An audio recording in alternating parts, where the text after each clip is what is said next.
Ladies and gentlemen, welcome to another episode of the Hitting the Field podcast. It's Jeremy Brener here, and we have been very poor in our soccer coverage here at Hitting the Field over the years, but that stops today.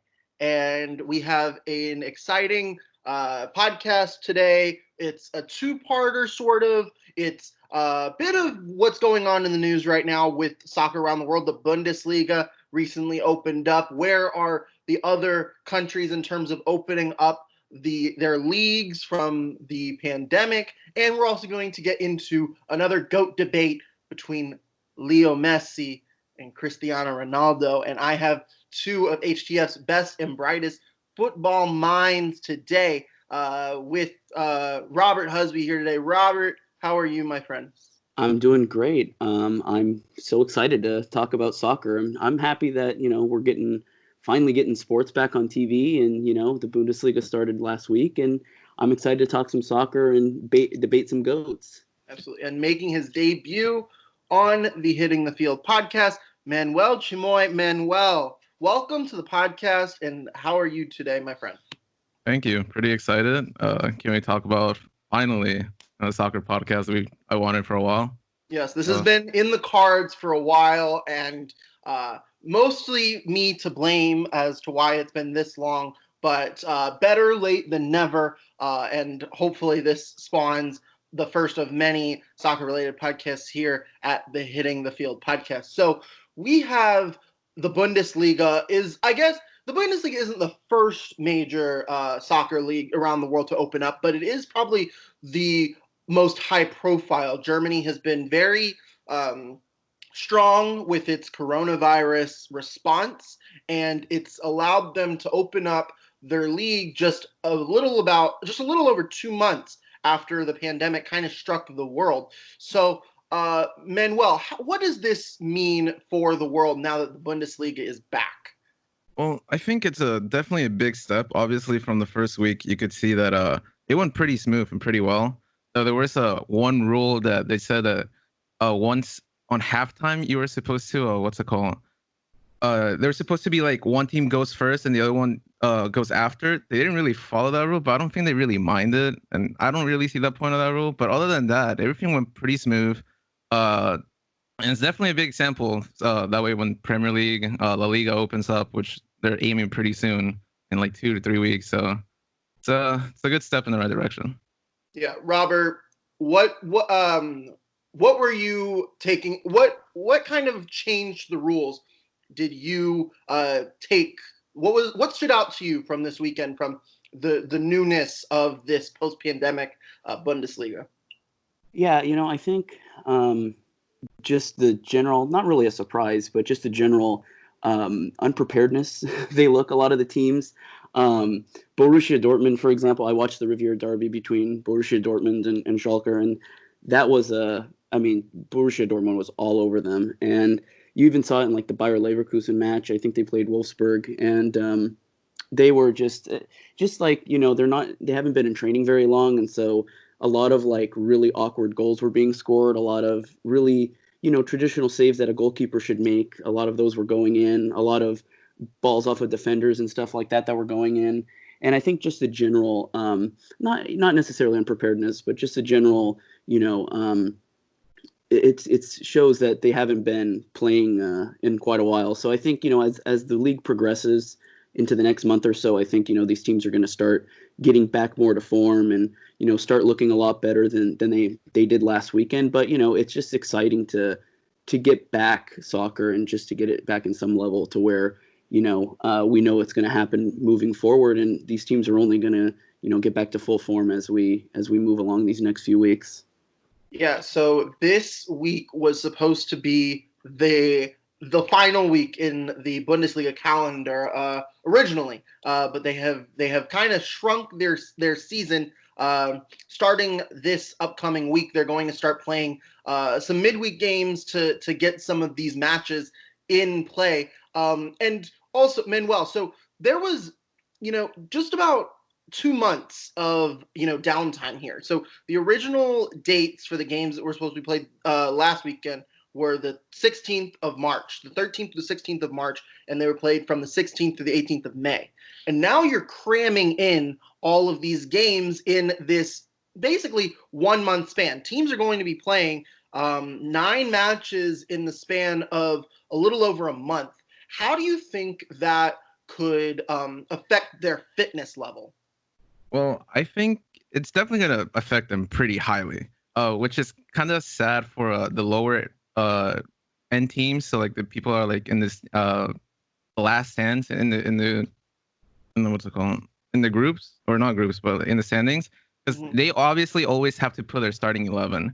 Like people that are in relegation, the teams that are in relegation, they cannot, like, they have to put their starting 11. If not, they could get relegated and go to the second division.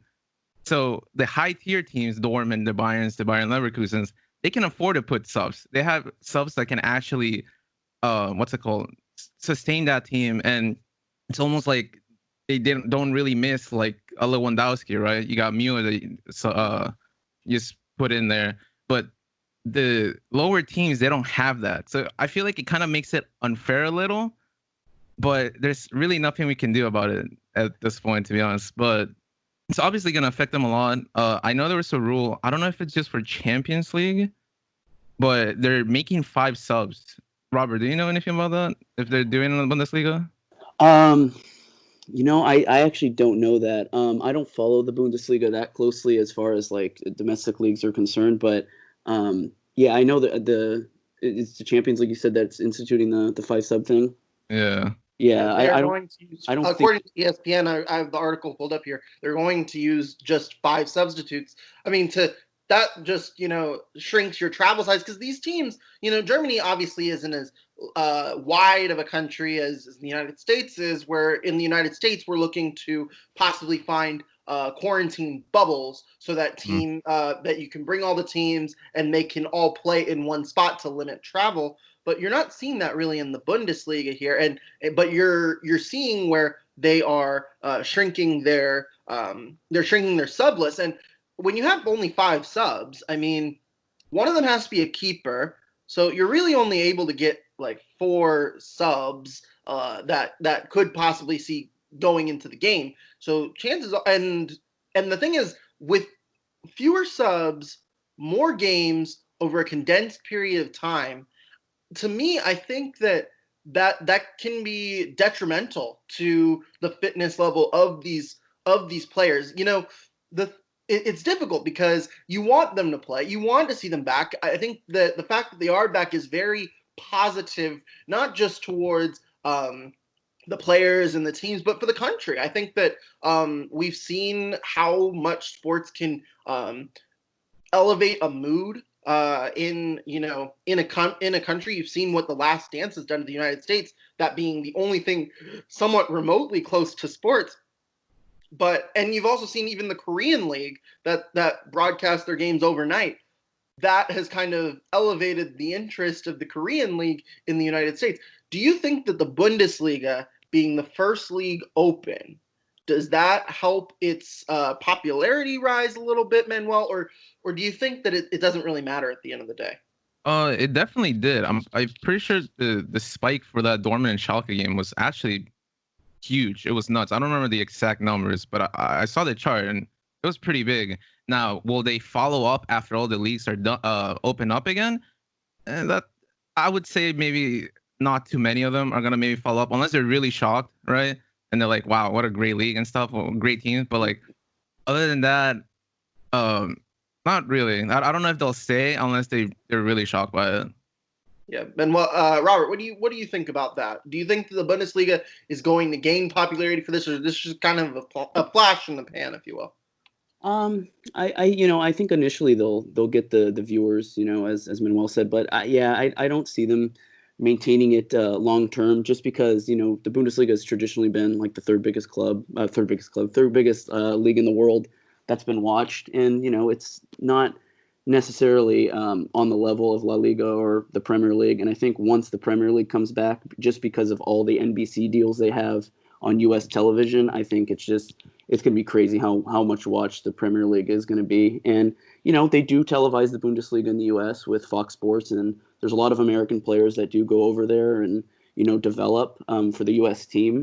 But no, I think initially they'll see that, sort of spike in viewership. But once the Premier League comes back and once even La Liga comes back, I think you're just going to see it, go back to how it's always traditionally been, where those two are at the top and the Bundesliga is kind of third fiddle in that scenario. Yeah, and obviously also we have kind of shifting gears a little bit here to the Champions League. So obviously the Champions League is pretty deep into its tournament play, but they're at where the semifinals, right? Or at the No, quarterfinals. Quarter, yeah. Yeah, they're in between the quarterfinal. They're deep into the play. Do you see the Champions League coming back this year at any point? They're aiming for August 2nd, I think I read. So Yeah. It sounds like they're moving forward with it. As long as do you think that's even worth it though? I mean, because August is usually when you see these leagues, these national leagues start to open up with the Premier League and Bundesliga. That's when the next season starts. So do you think that getting into that could kind of set everything out of order, if you will? So do you think that's worth it to return all the way in August? I mean, they might, have to push back the start of next season for the domestic leagues back a little bit, and then just have a shorter summer transfer period next year, or a shorter January window or something like that. Because there are still, the transfer window that has to happen this summer and all that. So it is going to be interesting. I know the domestic leagues have to be done, I believe, by July 29th.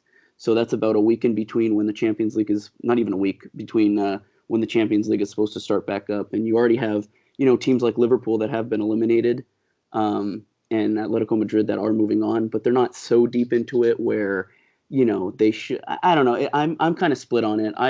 I see the excitement for the Champions League to come back, but it's almost like it's just been so impacted that, being an international competition like that, maybe you don't need to finish it out, but it seems like they want to. So, whatever they want to do.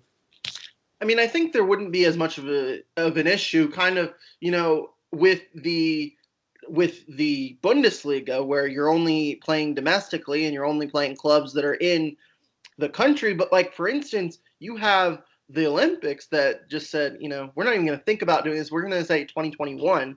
And I mean, at that point, well, it makes sense for the Olympics to do that because the Olympics only happen every 4 years, but the Champions League is an annual thing. So Manuel, do you think that it would be worth it to have all of these? I mean, granted, it's only about 8 or so clubs, but do you think that it's worth it to have clubs play internationally in the Champions League anytime soon? I would say for players wise, no, but in a business point of view, yes, because clubs are losing money. They're all losing money.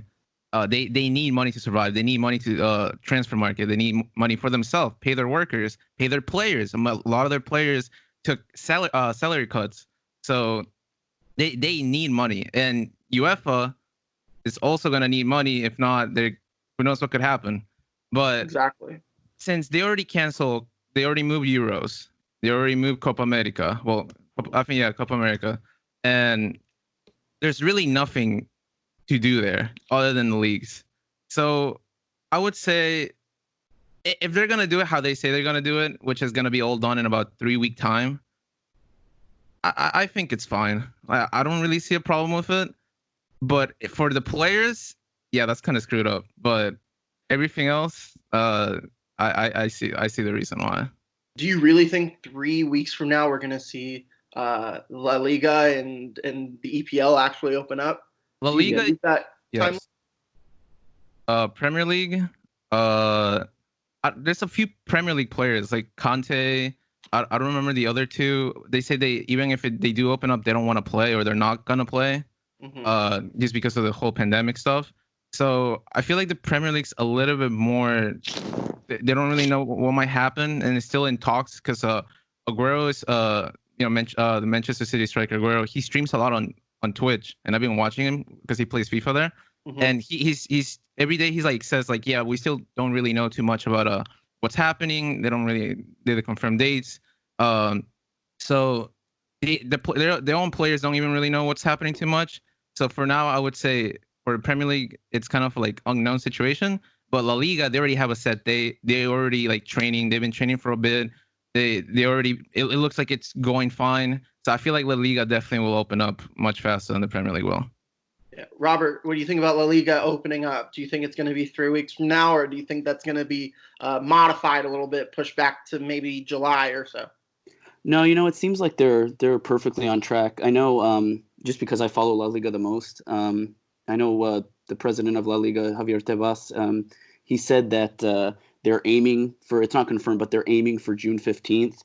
I can definitely see that. I know from Real Madrid's perspective, they've been in training the last week and a half or so. This is their second full week of training, and now this past Monday they just started training in small groups, not the whole team yet, but small groups.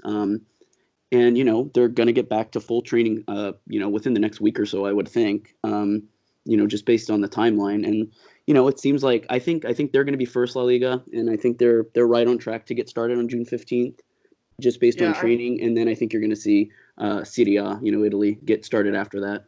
I think the difference with La Liga and Serie A in a way is their peak of the pandemic came a little bit before the United States. So when you're seeing in the United States that some leagues like the NBA, MLB, MLS, they're not planning on starting anytime until after June. It's because the pandemic was at its peak a little bit after it was in Spain or Italy. So I think that's why it's likely going to start earlier in Europe as it has in the Bundesliga. In Asia, we've seen with Korea. Korea has obviously started their local leagues with baseball and with soccer as well. So I think that's why we're seeing these heightened timelines or sped up timelines, but they're not actually sped up. They're just a bit sooner than the United States, just because that's how the pandemic spread. It's just it went through Asia, went through Europe, and then hit the United States. So let's now that we're on La Liga, I think it's a good time to transition here into the main event tonight, the GOAT debate between Leo Messi, represented by Manuel, and Cristiano Ronaldo, represented by Robert. You guys are going to defend your GOAT, and this is how it's going to work. I'm going to give you each 2 minutes to give an opening statement where you are the only one allowed to speak, and you will state your case to me. And then after the opening statements, you can challenge each other on some points that you made during your statements. I might throw in a question or two for you to combat that will allow you to defend your GOAT or attack your opponent. And at the end, I will declare a winner based on the arguments that you guys give me. I can say that I played soccer growing up, so I'm obviously very familiar with these two guys. I saw Messi play live at the 2010 World Cup in the group stage with Argentina and South Korea. So I mean, but also I'm very much I wouldn't call myself someone that knows as much as the two of you do. So this is going to be a true test. I really believe this is either of y'all can convince me. You're just going to have to do it with your argument. So we're going to start with Manuel here. You're going to get the chance to defend Leo Messi, and you have 2 minutes to state your case starting now. Oh, man. All right. Well, Messi, obviously, we know him. He's been in Barcelona for years. Now let's put it this way. Ronaldo is a phenomenal player, but Messi is always going to be above Ronaldo, just because, first of all, he's a better team player. You can fit him in any position you want. You would only use Ronaldo if you needed a finisher, a number 9.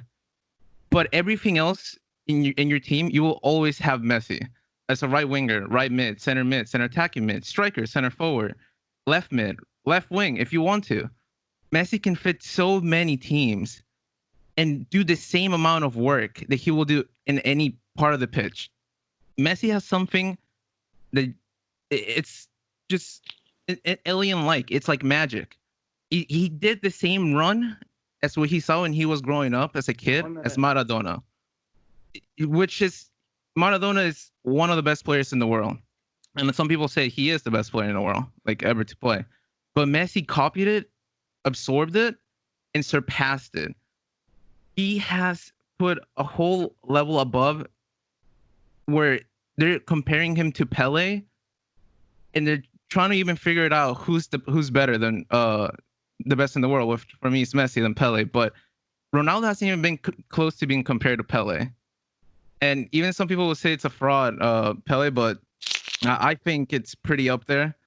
Messi has won more titles. Obviously, Ronaldo has one more Champions League, but Messi has won more Ballon d'Oros, Golden Boots, and I mean, first number 9 striker Ronaldo, the Golden Boot, which is the one where you score the most, you would think he would win it, but Messi, even though he's not number 9, he still won it majority of the times. All right, there you have it. That's your opening argument. That's a strong argument. But Robert, you're going to get a chance to give your opening argument starting now. Yeah, so from my perspective, I've been, a Real Madrid fan since 2006. I was about like 9 when I started watching Real Madrid. So I've seen, Ronaldo since he came to Real Madrid since 2009 when he transferred over from Manchester United. What I can say about Ronaldo is, yes, he is absolutely, arguably one of the greatest finishers of all time, one of the greatest scorers of all time. But he's more than just a number 9. I mean, he traditionally at Real Madrid did not play the number 9 position. It was Karim Benzema that played that position. Before Karim Benzema, when Ronaldo first got there, it was Raul. And really, Ronaldo at Real Madrid has been sort of a dynamic forward, I would call him, where, starts on the left side most of the time and then just basically has free range to go wherever he wants and score wherever he wants. And, I think he's more than just a clinical finisher, because you see his goals from set pieces. You see how dynamic he is outside of the box, where he can score a goal from 20, 30 yards outside the box. He can score from set pieces. His free kicks are unrivaled. Some of his best goals come from set pieces. So he's more than just finishing inside of the box and all that. Furthermore, I think the fact that he's been able to accomplish all of these achievements. He's won a Champions League with 2 different teams. He's won 4 with Real Madrid. 3 of those were consecutive years. He's won a Champions League with Manchester United.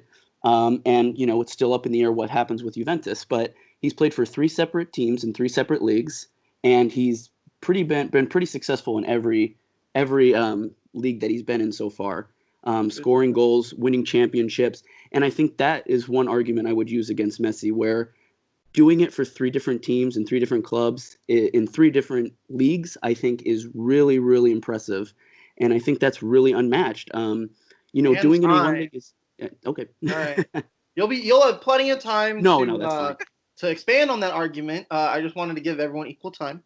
Definitely. But now is up to you guys. This is the time where I take off my gloves and you guys put on yours, and it's time for you to kind of combat each other and try to defend your guy. So I'm gonna give it to you guys now, wherever you guys want to start. All right, Robert. So you said that he is better at set pieces, but if we look at stats, Messi has scored way more goals than Ronaldo has, even as far outside the box. Even though Ronaldo is known for his long shot free kicks, because I remember that free kick he did in Manchester United. I don't remember against who, but I remember that free kick, and that was insane. But Messi has done the same, and even more. Messi is the king of set pieces, you would say. Though Ronaldo in set pieces, when he does heading, I'll give him that. That's about it. But other than that, and when you say he was playing left wing, yeah, he does. But usually the Madrid way at that time, it was more like a left forward, and when he shifted was a striker. And then the right wing kind of came back down a bit sometimes. And then Ronaldo did the same sometimes. But when he came down, it wasn't as effective when he was up inside the box. Yeah, so, my point with the whole left wing thing was just that, he's just not necessarily like a striker like Aguero or even Karim Benzema or Luis Suarez, something like that. My point with that was just that he's dynamic in the sense that he's a natural left wing, but he, typically at Real Madrid, under Mourinho, under, Zidane, under all these coaches, he's been able to sort of shift up the middle, shift to the, even like the number 10 positions, to shift up to the 9, get in the box, get outside the box. And that's really where he was allowed to be opened up by, playing alongside Karim Benzema, where he would just provide him assists and, Ronaldo would run into the box and just effortlessly score. So my point with that was just that, not necessarily that he's not a striker, but, just that his position is so dynamic because he's such a dynamic player. He's such a versatile player where he can really have free range to play anywhere in the forward lines that he wants. He's not really confined by just being a left wing, confined by being a left forward. He is just a forward. I mean, he's just that dynamic. Yeah, that's true. I would say, yeah, but also, like, he's only can play those positions, right? Right wing, right forward, and striker. Where Messi overall can play everywhere that he wants, basically on the pitch, other than center defensive mid and defense and stuff. But like, also when you say he won Champions League other teams, that is true. What's it called? He did won Champions League, Man U and Real Madrid. But the fact that he had a different trajectory than Messi, it's not like, obviously Ronaldo started at where was it? Sporting Club? Sporting Lisbon. Yeah, Lisbon, and he had that trajectory where Lisbon, Man U bought after they play against Lisbon because Ferguson, right? Yes, Alex Ferguson. Yeah, he saw the amazing talent. Messi didn't have that chance. Messi came from a poor country in Argentina where he just went straight to Barcelona. He didn't have those years that he could have been. He could have maybe gone to another club. But he went straight when he was 14 to Barcelona. And that's where he and his family feel this home. And that's just, that's the reason why Messi stayed at Barcelona the most. And I don't know what else to say. That's basically where he's at home. Yeah. Yeah, so I mean, here's the question that I want to ask you guys. So what is the litmus behind defending, what is the litmus behind calling someone better than another in this circumstance? Because, I mean, if you consider Messi and Ronaldo just, you think, oh, maybe goals is a way to kind of differentiate the two. But they both are at pretty much, I mean, in club history, they have, in league history, both of them are pretty even. Ronaldo has the edge, 440 to 438. Overall goals, if you look at just from everywhere Messi's been, everywhere Ronaldo's been, Messi has one more goal than Ronaldo. So it's hard to differentiate. You can't necessarily say, oh, Messi's better because he has one more goal than Ronaldo. But what would you guys say is the way to determine who is better than another? And Robert, I'll ask you first. Yeah, what stat or what numbers do you look at when comparing two players like this? Yeah, I mean, I have some, stats written down right here. I mean, just the fact that, in the league alone, I mean, he has about, 17 less appearances than Messi in La Liga. That makes sense. Messi's always played for Barcelona since he's been of age to play in a top league. Ronaldo was, I think, 19 when he went to Manchester United, and then obviously joined Real Madrid in 2009. So this is La Liga alone. He's the fastest player ever in La Liga history to score 200 goals. He did it in 178 matches. So even though I believe Messi has more goals in La Liga, Ronaldo was faster to do 200. That's way more impressive, I think, because he's been in the league a lot less longer. He's the first player in history in La Liga to score 30-plus goals in 6 consecutive seasons. He's the fastest player ever to score 350 goals for one club in a top 5 league. And obviously, La Liga has considerably been the number 1 league in the world for the last decade or 2 decades. He's got the best goal per game ratio in La Liga history. I think that's a really, really big stat right there. He's the only player to score 60-plus goals in a calendar year for 4 consecutive years. Again, that's with Real Madrid. And then, like I said, he's 17 less appearances than Messi. He's about 18 goals behind, I believe. Obviously, he's never going to score more goals because he's in Serie A now. He's going to probably either retire there or retire somewhere else. But I think it's fair to say that in those 17 matches, just based on multi-goal games and possible hat tricks, he would have had more goals than Messi at this point. But he obviously decided to leave 2 years ago.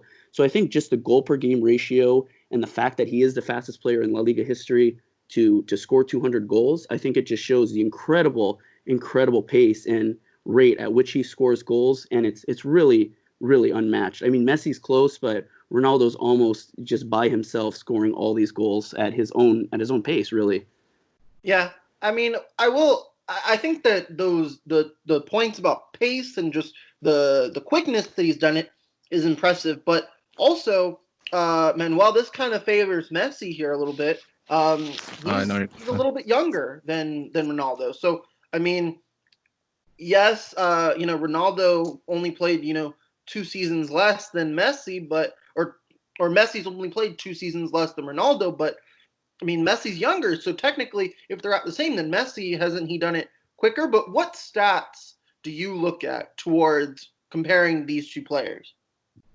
For me, I definitely look at for me, it's the whole completion, like the whole thing. For Ronaldo, you only see goals, in my opinion, because that's where he's a finisher. That's what he's meant for. He has built that reputation. Messi is whatever he wants to be.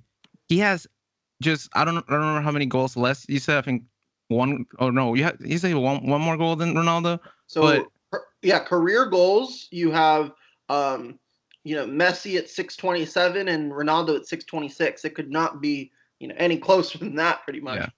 And Messi he's 2 years younger, which means in 2 years, we would have to relook at that. And Messi would probably even be more ahead. Also, Messi doesn't just score goals. He's a number 10. He assists way more than Ronaldo does. When Ronaldo used to be in Madrid, yeah, he used to assist a few times, but he will never assist way more than Messi does. Because Messi, he's basically what Ronaldinho left his era. Though obviously Ronaldinho didn't score as much as Messi, but he basically captured everything and learned from him with him and Deco, and he kept it how he is now. So he doesn't just score, he also assists with the magic dribbling he has, which also he's the first person, the first guy to ever like score in a calendar year 91 goals. He's not a goal scorer, but he still does these things that you would think he has to be a striker. He's not. 91 goals, someone that doesn't score that many, or is not in a position he's supposed to score that much. It's just nuts to me. Yeah. I mean, what I would say to that is, I think Messi, the last 4 or 5 years has sort of played not really on the wing, but he's played sort of out on the right. He's not really an attacking midfielder. He can kind of play that. He can kind of switch there, but they mainly start him, to the right of Suarez and all that. Not up top, but just in a similar way that Real Madrid did with Ronaldo. But what I would say is, I mean, Ronaldo only has 69 less assists than Messi. I mean, that is a bit, but I wouldn't say that's considerably a lot more. And for a guy like Ronaldo, who a lot of people consider a scorer first and a finisher first, I mean, the fact that he only has 69 less assists than Messi, I think is really it's surprising that it's that close. Because I think people really, like you said, Manuel, a lot of people associate Messi with being this elite passer, and Ronaldo's not really known for his passing skills. But the fact that he has 69 less assists, I mean, it shows that he's passing the ball, he's getting it to his teammates. I witnessed it myself at Real Madrid. His chemistry with Karim Benzema made Benzema a top striker. His chemistry with Marcelo is remarkable. His chemistry with Mesut Ozil when he was at Real Madrid before he went to Arsenal, I mean, they were assisting off each other left and right. He can play with anybody, and that's what Real Madrid did. They gave him, different strikers, different wingers, different midfielders, and he worked out with all of them and developed chemistry with all of them. And I think you can see that in just the statistics at which he scored with many different Real Madrid teams, and just the fact that he has only 70 less assists than Messi. I mean, it's pretty even on that sense, I think. I would say yes, but you also have to he has 2 more years than Messi. So you don't know in those 2 seasons how much it could be higher.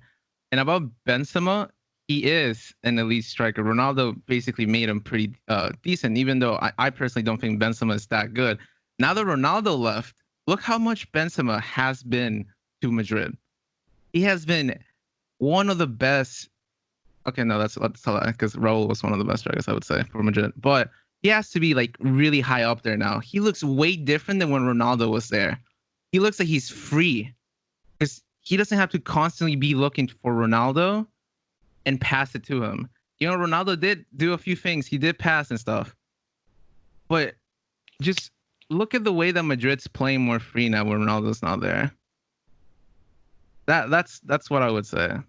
I would say that freeness for Benzema is definitely there. He scored 30 goals last year, but last year was an absolute disaster without Ronaldo. Before they got Eden Hazard, and they didn't have Eden Hazard that long this season either. He's been injured quite a bit. He's been injured 2 separate times. Even with that freeness, they've scored way less goals without Ronaldo. They had to make up for almost like a 100 goal deficit without Ronaldo there. The last year they were absolutely terrible. They were out of every competition early. They were out of the running in La Liga by December, and you could see the void that Ronaldo left. He clearly was the best player on that team, and as talented as Real Madrid is, and as talented as they were, with Ronaldo gone last year, you saw how everybody considerably took a step back in their play. You saw age catching up to Marcelo. You saw it catching up to Luka Modric. You saw Toni Kroos take a huge step back. And you saw without Ronaldo, even though it freed up Benzema to score more goals, they were scoring way less goals considerably. And they were also just not playing that well in general. He left a huge void not being there. So he did more than just goals. He did assists. He elevated their play way much more when he was on the pitch for Real Madrid than without him. And he clearly was not easily replaced. So I guess y'all are kind of getting at in terms of value for their club. And it's difficult. I mean, it's easier to tell with Ronaldo because Ronaldo has played for multiple clubs, whereas Messi, he's only played for Barcelona. So I think that that argument does benefit Ronaldo's case because there is proof there, but how would Barcelona look without Messi? Like what do you think? And obviously, they've played matches over the years without Messi, whether he be injured or suspended or doing other things. What does a Barcelona team look like without Messi? And how much worse off are they without Messi? I would say personally, it's been pretty bad the past like 2 years whenever he's injured. You could see this season that he's been holding off. Messi has been playing while he was hurt this whole time. You can tell by the way he was playing. He wasn't running as much. He looked hurt, but we still had to play him just to survive. Just because we don't have the players up front, even though obviously Suarez is injured, Dembele's injured. We need someone to be there and score. And that I feel bad personally that Messi had to do all that while he was in pain. I don't. He was probably in pain medicated or something. Now, thank God for this whole break. But when Messi was injured, when Neymar was there, they looked pretty bad until Neymar started catching up and feeling well. When Neymar left, they just went downhill with when Messi was just injured because we only had Suarez.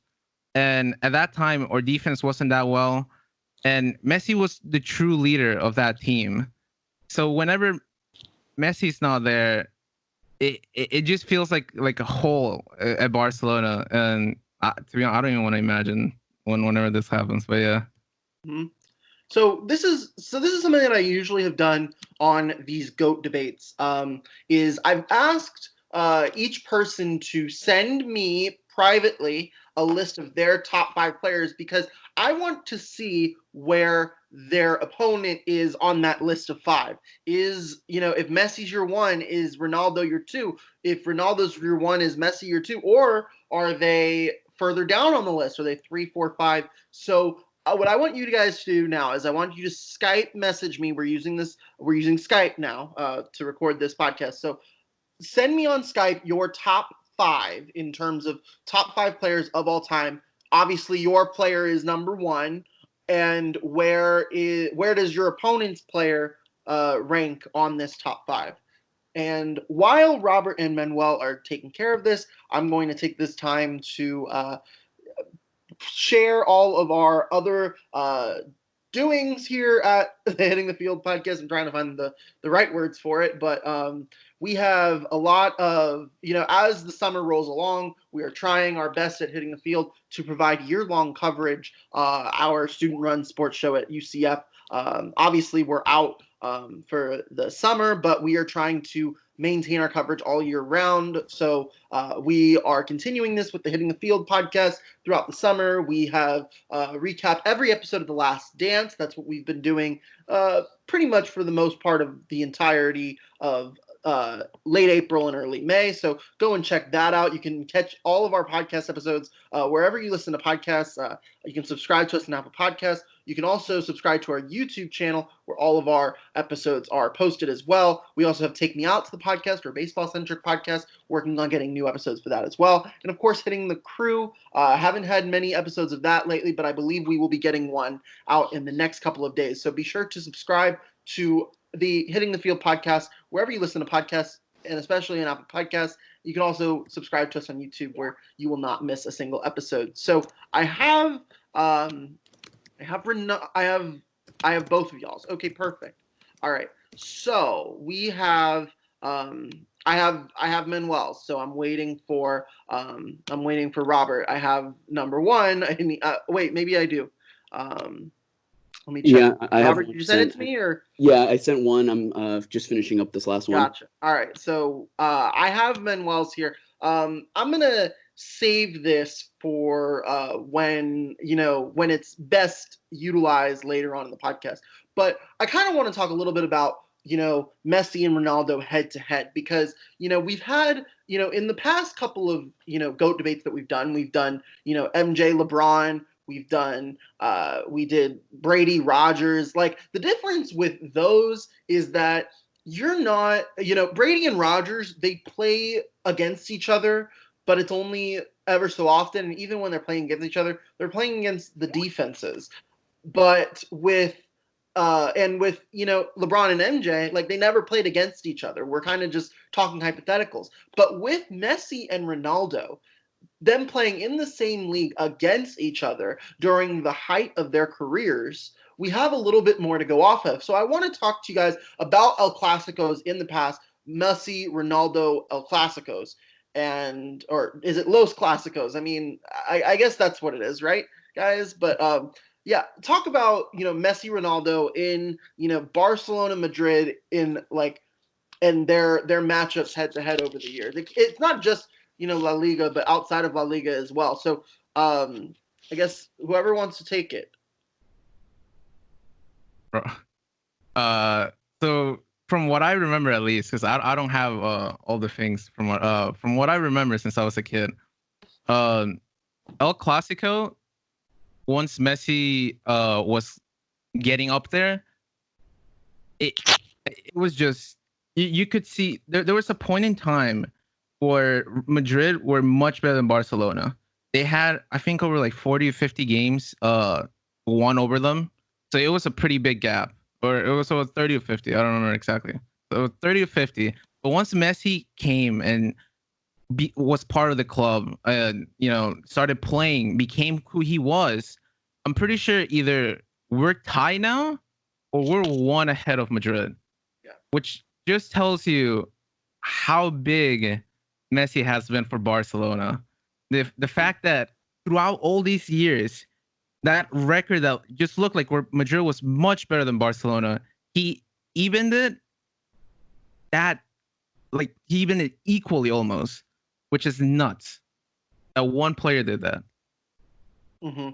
So from 2009 to 2018, the years in which Messi was in which Ronaldo was with Madrid. So Barcelona, they won 4, 5, 6, 7, 8, 9, 10, 11 matches from May 2009 to October 2018.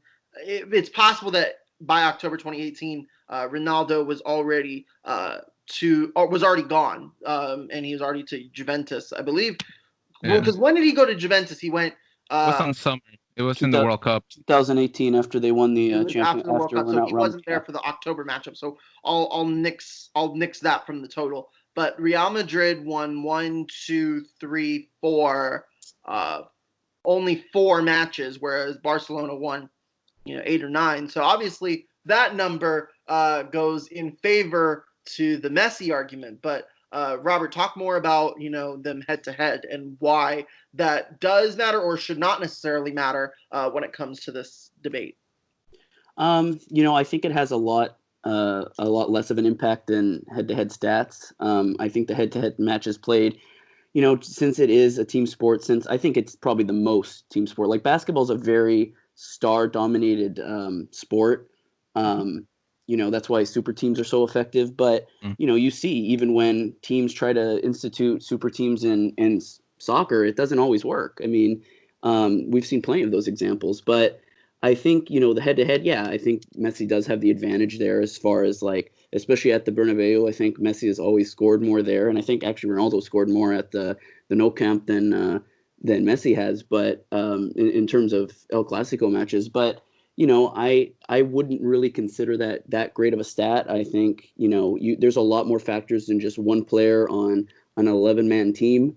It's just way different in soccer. It's way more of a team sport. Yes, you have flashes of brilliance and stuff like that. Yes, you have matches where players completely dominate and take over, but I don't think it's ever been that, dominant to where you clearly see like, oh, Ronaldo's doing nothing in this match and Messi's doing everything, or vice versa. I think it's always been, either 1-goal or 2-goal matches. They've had, blowouts here and there, but I don't think you can just base the argument off of, well, Messi's won more El Clasicos. Like, I don't think that's the determining stat. Maybe if they both had a World Cup, maybe if they both had the same number of Champions League trophies and appearances and stuff like that. But I think that's one of the lower stats I would personally look at. And I'm not just saying that because it doesn't favor Ronaldo. I'm just saying that because I just don't put that much stock into it. Yeah, I'm trying to find the individual stats that the two had during El Clasico matches. I haven't come across it yet, but Robert, do you have maybe a stat where their individual stats during El Clasico matches? I don't have individual stat. Actually, you know what? I do actually right here. So Messi, it does favor Messi. Messi has 26 goals in El Clasico in 38 matches played.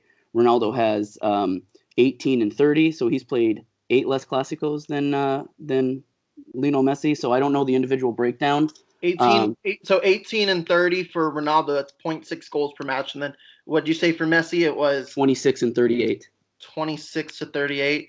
I mean, that's 0.68. So I guess technically that favors Messi, but also it's not that much. I mean, that's I think what makes this probably one of the more interesting GOAT debates that we've had is because there's just so little. It's I think that the margin between Ronaldo and Messi is tighter than any GOAT debate that we've done. And honestly, I think it could go either way still. So but so I mean, let's talk international competition. I know it's difficult to compare them to here because they don't have as many matchups internationally, just because Messi is Argentina, Ronaldo is Portugal, and the two, have had success in World Cups and in international play. Ronaldo won the most recent Euro in 2016, and Messi's been to a World Cup final, somewhere where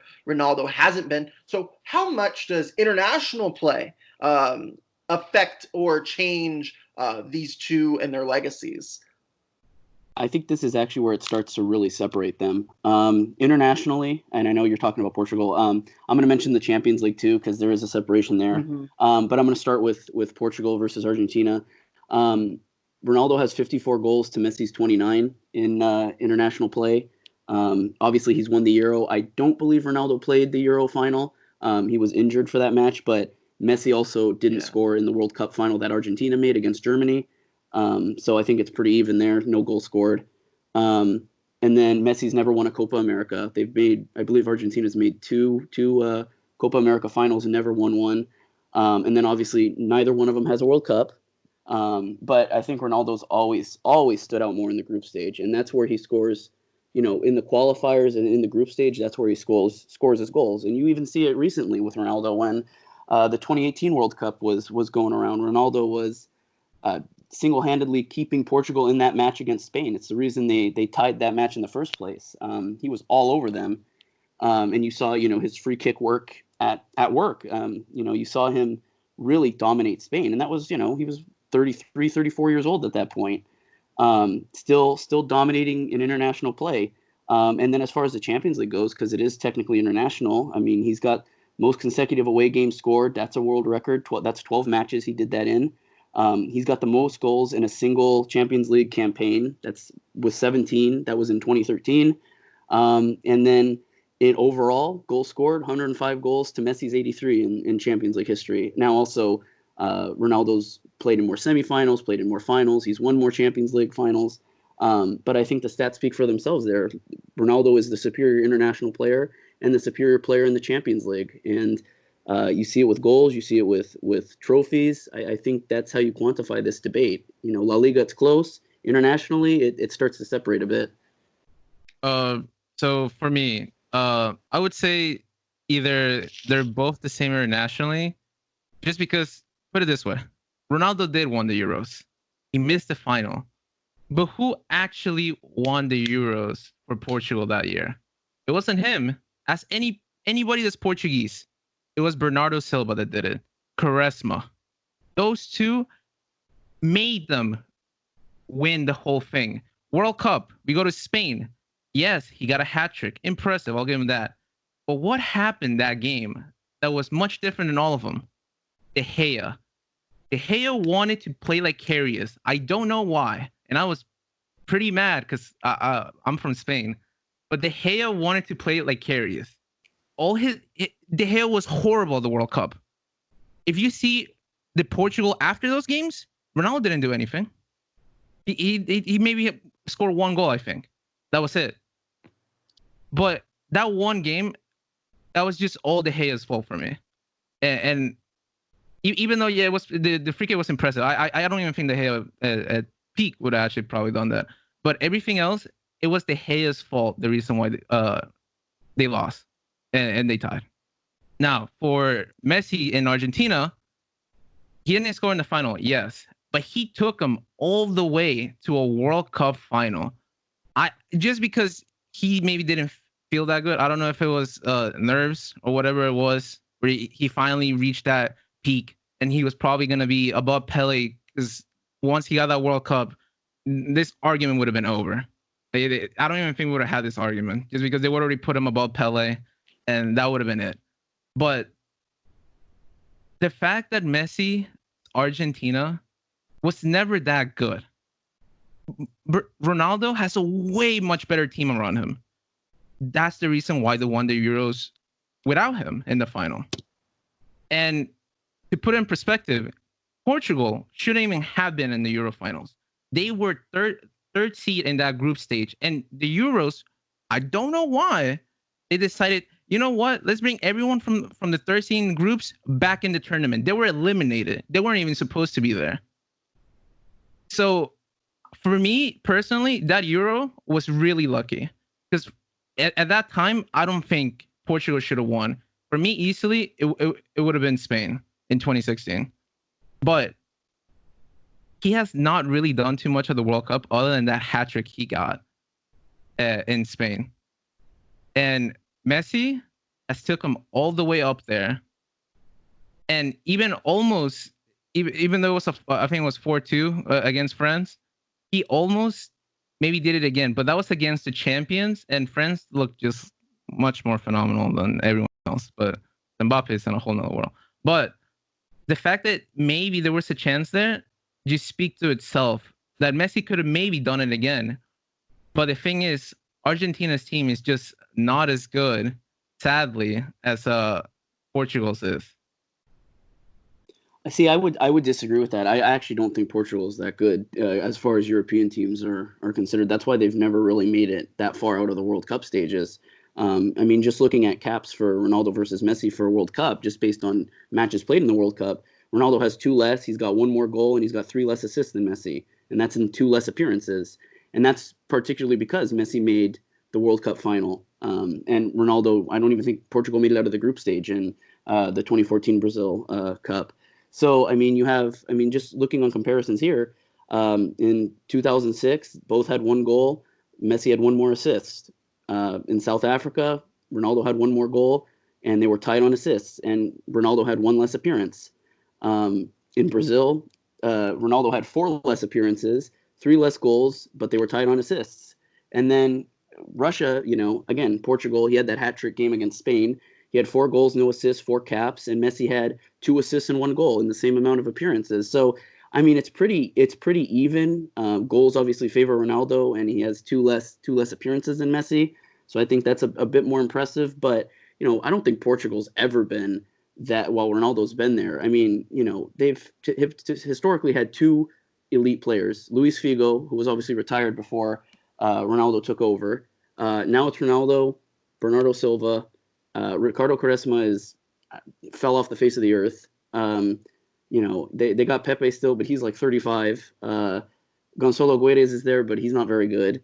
Argentina is no slouch. I mean, they've typically underperformed in the World Cup and the Copa America and stuff like that. But they still have Angel Di Maria. They have Messi. They have Sergio Aguero. They have Paulo Dybala. They're no slouch. I mean, their defense and their goalkeeper aren't that great, but their midfield and their forwards are actually pretty good. I mean, and especially in comparison to Portugal, I think Argentina is almost a better team. It's really right now. It's really just Ronaldo and Bernardo Silva. They don't have a lot of help on that team, and I think that reflects it. Now, why? Now, where do you rank? I mean, look. I mean, when you have the club, club soccer is very important, I would say. But where does it rank in terms of international not what was the word I'm looking for? International accomplishments, if you will. I mean, you could say that like Mbappe's best accomplishment is leading France to a World Cup, but that doesn't necessarily. But is that more valuable than winning a La Liga title or winning multiple La Liga titles like both of these guys have done? So where do you value international play versus club play? I think that's really on the shoulders of the player you ask. A lot of them would rather play for club over country. A lot of them would rather play country over club just because you spend more time with your club as opposed to your country. But, I think a lot of players really value their country play. They like representing their country. It's like the Olympics, basically. It's the closest thing you have with international play. But no, in terms of how I would rank the world trophies, I would say it's the World Cup, the Champions League, the Euro, the Copa America, and then the domestic championships. And that's how I would break it down. So I think for the majority of players, it's probably international play. It's probably a World Cup, winning for your country, just because you'll always be a representative of that country. But I think the domestic trophies, as far as the Champions League, that's right up there. And there's no bad trophies at all, I don't think so. Yeah. I would say for me, I think it's just 50-50. Like, obviously, World Cup's going to be the peak, that's a 4-year event. It happens every 4 years. It's always going to be the biggest one just because I feel like that 4-year apart, just like, the Olympics and stuff, it makes it more suspenseful in that sense. So you're like, oh, that's going to be insane. Who's going to win that? But like, and then club happens every year where you kind of like see it every time. So it's not as important. I would say it's important, but it's saying like in people's mind, it's not as important as the World Cup will be. But for players, obviously the World Cup's going to be first. Just because we've seen it, an example, Titi, he shouldn't have played in the World Cup. He sacrificed his whole career to win that World Cup. He won it. Yeah, good for him. But man, that guy is screwed up. At 26, was supposed to be one of the best center backs in the world. And he kind of lost it just because he went straight for that World Cup. Right. So I'm under the assumption now that both of you agree that there's more value towards winning internationally than domestically. Is that safe to say? For World Cup, yes, but like Copa America and Euro stuff, no. Yeah, I agree. So Manuel, you would put obviously World Cup numero uno, number one, Mhm. top peak creme de la creme, but then you would put the domestic championships. Yep, I'll put Yeah, Champions I League mean that makes second. sense because Yeah. Barcelona has more domestic championships during the Messi Ronaldo era than Real Madrid does. So that doesn't necessarily surprise me. But now I think is a good time for me to reveal your top fives that you sent me about 20 minutes ago. So Uh-huh. I'm going to start with Robert here. So Robert has Ronaldo number one, Leo Messi number two, Zidane number three, Ronaldinho number four, and Andrea Pirlo number five. So why don't you explain your reasoning behind this, Robert? Why is Messi number two and Ronaldo number one? Um, Why is Messi number two, basically? yeah, I mean, I think there's a reason me and Manuel are having this debate about who's the best. I think it's very clearly 1A and 1B. It's 1 and 2. It's Ronaldo and Messi at the top. A lot of people will say Pele and stuff like that. Manuel mentioned him earlier. My problem is I've never seen Pele play. I can't. These are all players I've seen play over the years. I didn't get a chance to see Pele play. He played in the 50s. He played in black and white. I mean, it's so long ago, and the game has changed so much that it's really hard to compare modern day players to players that far back. And I would say the same with Maradona as well. I mean, that's going on 30, 40 years now since he's played. And for Messi, I think Messi's right up there with Ronaldo. I mean, he's very clearly, in my opinion, number two to Ronaldo. I think it's that close. I think it is. That's why we're having this debate. I'd be foolish if I put Messi, number three, number four, and number five. He's very clearly number two. And that's, like I said, the whole basis for this debate. Mm-hmm. Well, it's funny that you mentioned 1A, 1B because that is not what Manuel had to say. Manuel went a different direction. So obviously, he placed Messi number one, but Ronaldinho landed at number two, and Brazil's Ronaldo ended up at number three, Cristiano Ronaldo at number four, and Johan Cruyff number five. Manuel, why are we hating on Ronaldo here? Why is he number four? Don't hate on me.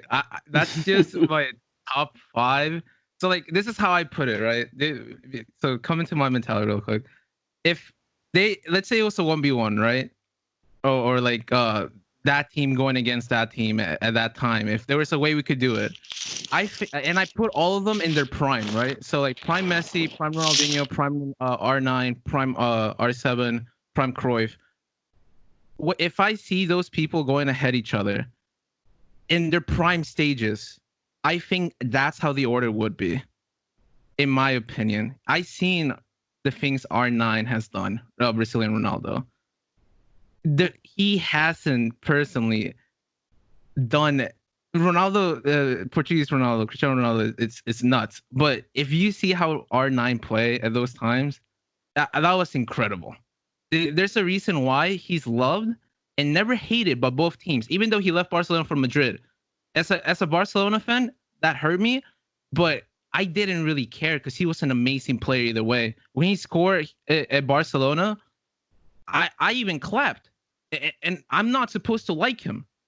It was just nuts how big Brazilian Ronaldo was and how good he was. That's why both teams loved him, even though he was either playing for Barcelona or playing for Madrid. And Ronaldinho, for me, I just grew up watching him, and he's the reason why I fell in love with Barcelona. That's the reason I put him number two. But even though prime Ronaldinho, I think personally he was just in another level. Even though his prime years didn't really last too long. It was probably about 4-5 years, I would say. But I remember growing up I remember when Ronaldinho was the number one player in the world, pretty much, and that was like right before Messi got to Barcelona, and it was almost like he was kind of passing the torch there. The thing with Ronaldinho is I think that I think injuries prevented him from truly becoming I think he could have had as successful of a career as a Messi or a Ronaldo, but I think that he just kind of got unlucky.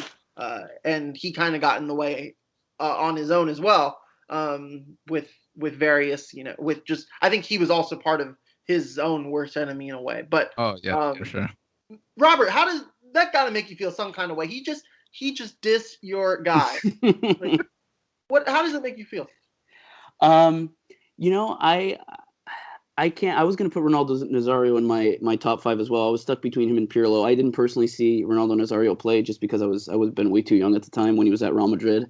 But I don't think those are bad. I just don't think they're I don't think they're up there. I think Ronaldo's had a way bigger peak than the both of them. Like you said with Ronaldinho. He kind of got in his own way. I mean, he didn't have the longevity that Ronaldo has had. And Ronaldo Nazario obviously was great at Inter Milan. He was great at Real Madrid. He was pretty good at Barcelona as well. But no, I think just in terms of being a goal scorer, because Ronaldo Nazario and Ronaldo play the exact same position. Ronaldo, I believe I don't have the head-to-head stats on me, but I believe Ronaldo actually does have Cristiano Ronaldo has more goals than Ronaldo Nazario, and again, a bigger peak, more championships won. Ronaldo Nazario also played with the Galacticos. Famously, the Galacticos won, I believe, one trophy. It was not as successful as they thought it was. That's why, like I said, super teams don't really work. They were one of them. Yeah. He never won a World Cup either. And neither has Messi and Ronaldo. But I think Ronaldo Nazario won in 2002. Yeah, Ronaldo won. Oh, I'm thinking the Champions League. My bad. I'm sorry. I always get those two mixed up. The Champions League he never won. Yeah. But yeah, just quick thing. When I meant was like in their prime years. So obviously in the whole thing, yeah, Ronaldo for me is number 2 because obviously he's been for like decades like a machine. But I put him like if they were all 5 of them in their prime, like their actual prime, that's how I would order it. That's what fair. it was. That's fair. Okay.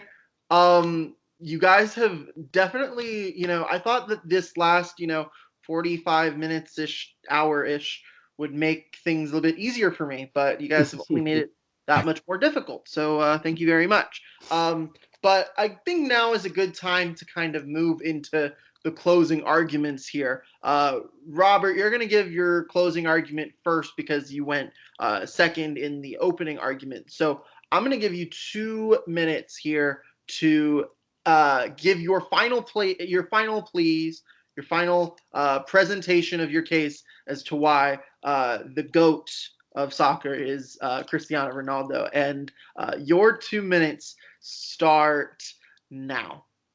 Yeah, so I would just say, with all the stats I presented and all that, I think Ronaldo's the superior international player.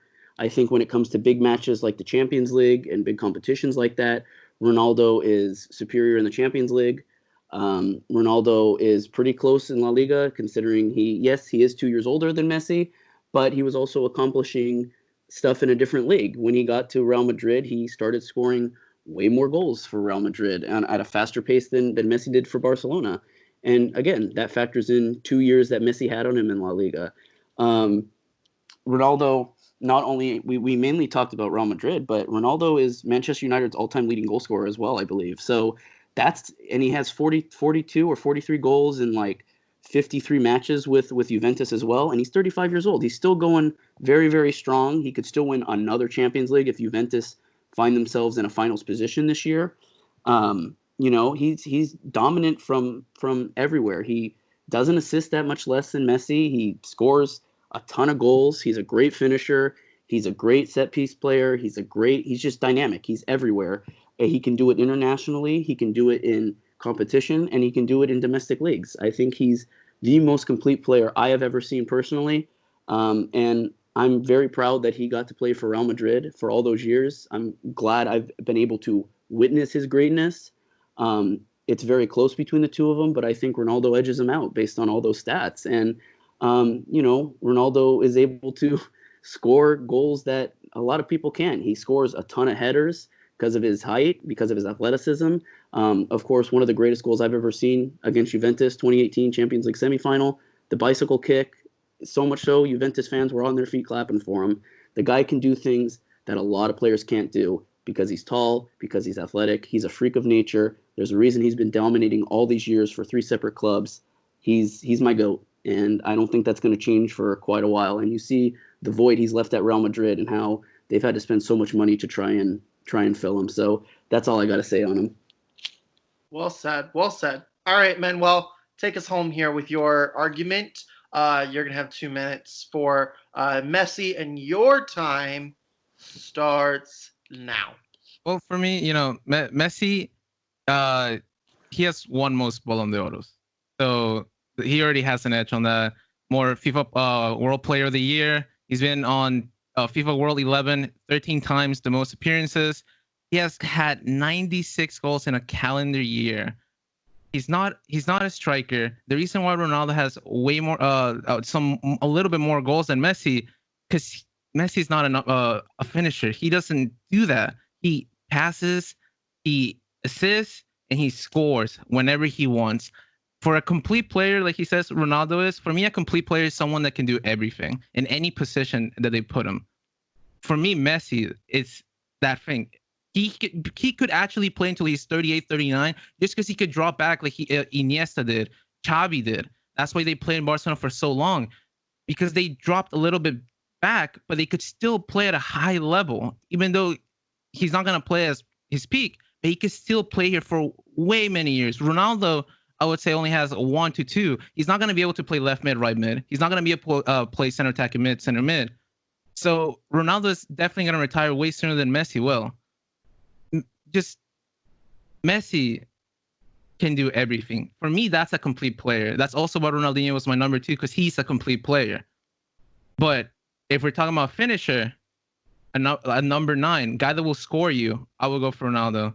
But everything else, as a complete player, for me, that's Messi. And that's just the fact at the end of the day. Yeah, I mean, geez, guys, you have really made my job very difficult. But I'll try to talk about my my thought process about why I'm going to choose the way I'm going to choose. So I have made a decision. I believe that I have enough information to make a ruling on this. So I came into this debate not necessarily realizing how close of a debate it was.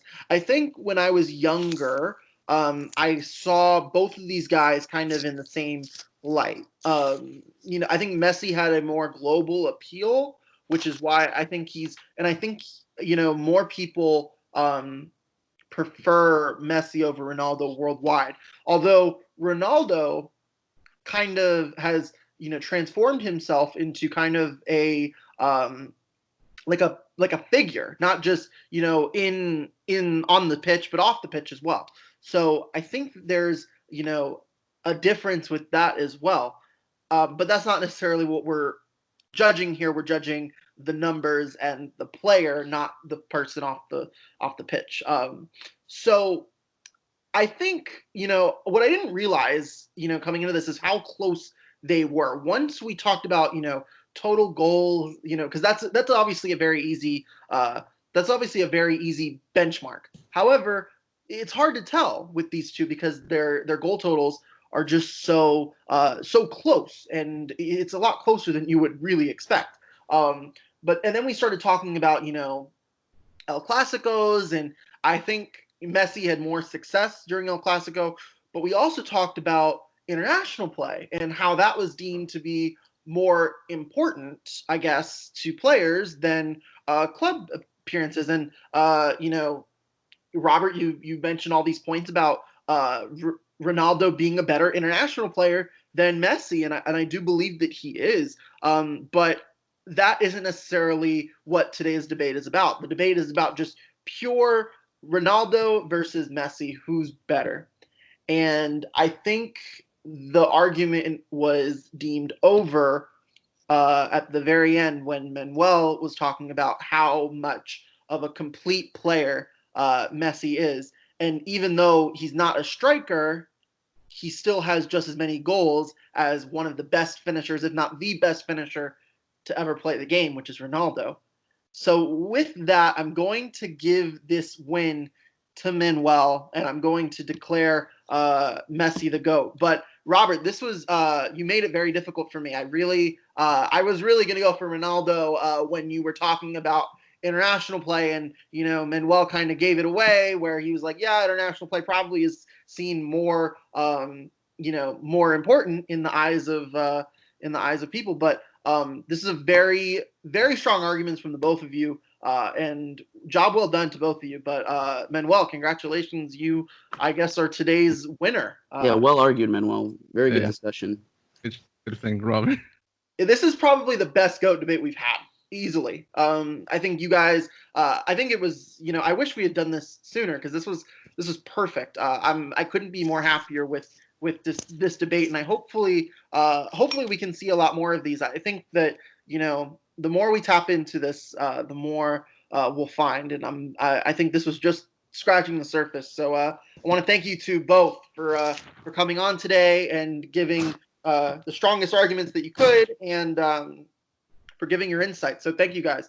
And thank you, listeners, for tuning in to this episode of the Hitting the Field podcast. Be sure to like and subscribe to our channel. Like this video, subscribe to our channel, and you can follow us on Twitter and Instagram at Hitting the Field. So be sure to do all of that. We will have more episodes of the Hitting the Field podcast, Hitting the Crew, taking out the podcast throughout the summer, and we will hopefully return in the fall back to our studio in at the University of Central Florida, with the news coming this week that they're planning on opening campus in the fall. And I might not be there, but the two of you will, and I'm sure you two will have many opportunities to to talk soccer throughout the school year. So I'm really looking forward to more soccer coverage on the Hitting the Field brand. So again, thank you guys so much for tuning in, and we'll catch you on the flip side.